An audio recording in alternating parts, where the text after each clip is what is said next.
Well, the secondary, what's secondary fermentation? Because it comes up in a lot of recipes, and it's the term secondary fermentation or move to secondary. It's like, what the hell does that mean? Yeah.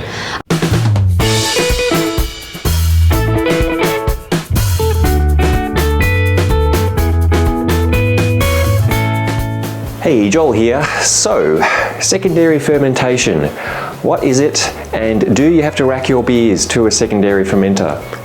Some of you may remember the good old days when the advice floating around out there was that you absolutely, positively had to rack your beer to a secondary fermenter. Otherwise, your beers would wind up with flavours like autolysis and they'd get all hazy. Who in their right mind would drink hazy beer?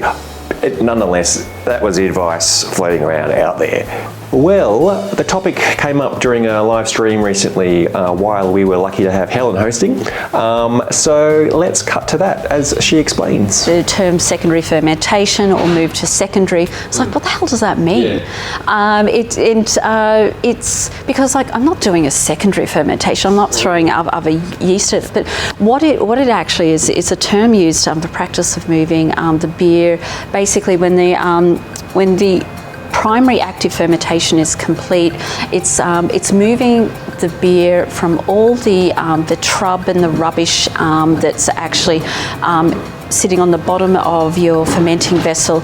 It's moving that beer to a clean vessel to actually finish off. And the thought was that you're removing the beer from volatiles and stuff that you've used, and you don't want impacting your beer. The problem with it is that it can introduce oxygen. It's another step. Yep.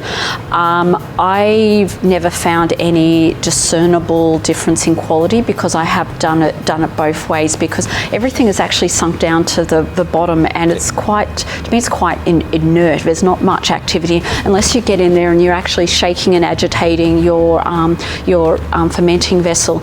It could be useful for yeast harvesting.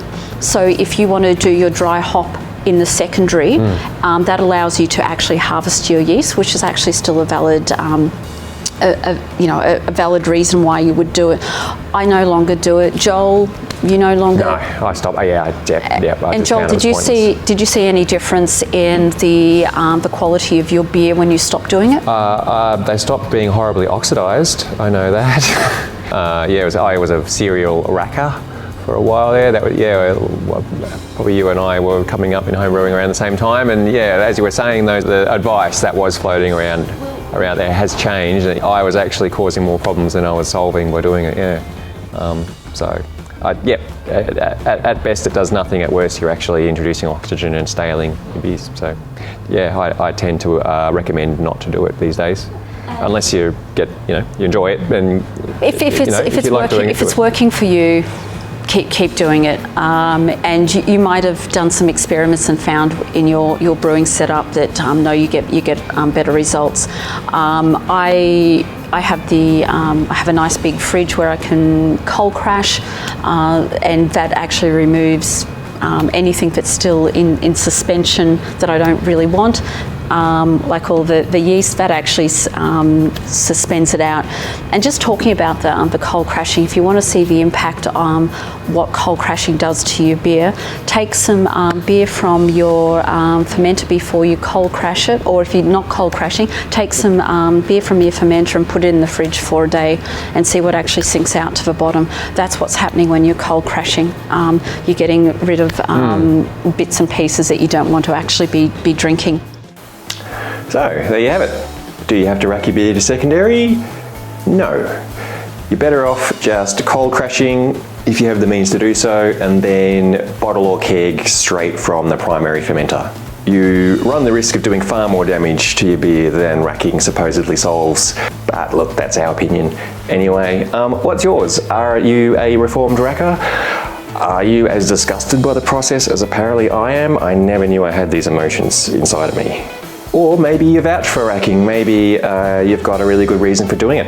In which case, we'd like to hear your thoughts. Put your comments down in the comments section. I believe that is what it's for. So yeah, do that, and let's see what everyone thinks.